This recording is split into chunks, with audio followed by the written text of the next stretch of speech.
अपने टीचर से कभी दोस्ती मत करना, चाहे तुम्हारा लेक्चरर हो या फिर तुम्हारा प्रोफेसर ही क्यों ना हो, चाहे तुम्हारे स्कूल टीचर ही क्यों ना हो, या यूनिवर्सिटी लाइफ में तुम्हें ये लगता हो कि ये टीचर तो मुझसे सिर्फ 4-5 साल ही बड़ा है, इसके दरमियान और मेरे दरमियान बड़ी अच्छी अंडरस्टैंडिंग और दोस्ती हो सकती है, या फिर तुम्हारे जेंडर अपोजिट हो और तुम्हें अट्रैक्शन फील हो रही है और तुम ये चाहते हो कि मैं अपने टीचर से दोस्ती कर लूं, किसी भी सूरत में अपने टीचर से दोस्ती मत करना। उसकी बुनियादी वजह यह है कि एक इंसान की नफ्सियात होती है और नफ्सियात ही कहती है कि आप सीखोगे उस वक्त तक जब तक वो शख्स आपका दोस्त नहीं है। जैसे ही वो आपका दोस्त बनेगा तो आपका सीखने का अमल कम हो जाएगा, आप कंपटीशन के अमल में ज्यादा आ जाओगे। तो आप खुद सोचो, क्या आप अपने टीचर से सीखना चाहते हो या आप उससे इख्तिलाफात रखना चाहते हो? बहुत सारे स्टूडेंट्स अपने टीचर्स के साथ इख्तिलाफ रखते हैं, अगर वो इख्तिलाफ दलाइल की नुक्ते पे होते हैं यानी लॉजिकल पॉइंट्स होते हैं तो वाकई उन्हें इख्तिलाफ माना जाएगा। जैसे फिलॉसफी के अंदर, इस्लामिक स्टडीज़ के अंदर या मुख्तलिफ शोबाजात के अंदर, जामे कराची की मैं आपको मिसाल दे रहा हूँ,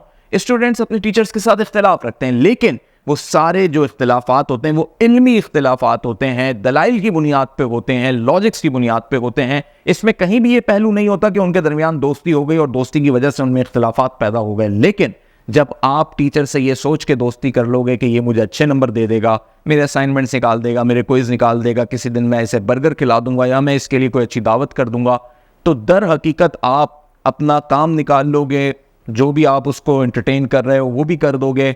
सीख कुछ नहीं पाओगे। अब खुद सोचो कि तुम यूनिवर्सिटी, कॉलेज, स्कूल के अंदर पैसे दे रहे हो, और पैसे क्यों दे रहे हो, फीस क्यों दे रहे हो? सीखने के लिए दे रहे हो, कागज का टुकड़ा हासिल करने के लिए नहीं दे रहे। अगर कागज का टुकड़ा ही तुम्हें हासिल करना है तो उसके लिए तुम्हें जाने की भी जरूरत नहीं, अपना फ्यूल बचा लो, ऑनलाइन तरीके से डिग्री हासिल कर लो, वर्चुअल यूनिवर्सिटी भी मौजूद है। लेकिन तुम्हें हकीकी मायनों में जो पैसे तुम दे रहे हो उसको हलाल अगर करना है तो वो सिर्फ एक ही तरीका है कि तुम सीखो, हर टीचर से कुछ ना कुछ सीखो, उसके तजुर्बे से सीखो, उसकी टेक्नोलॉजी की जो स्किल्स हैं उससे सीखो, और सबसे बड़ी बात जो उसके लिंकेजेस हैं उससे सीखो। जितना सीख सकते हो सीखो। बिल्कुल इसी तरीके से जैसे हम किसी गीले कपड़े को निचोड़ते हैं तो निचोड़ने के बाद भी हमें अंदाजा होता है कि अभी भी इसमें पानी मौजूद है, इसी तरीके से उनके इल्म को निचोड़ो, उनके तजुर्बात को निचोड़ो, क्योंकि जो तजुर्बा उन्होंने लिया हुआ है वो तुम नहीं ले सकते, वो वक्त गुजर गया। और सबसे बड़ी बात ये कि उसके तजुर्बे को अगर तुम लोगे भी तो तुम्हें जितना वक्त अब जाया करना पड़ेगा वो वक्त तुम्हारा बच जाएगा।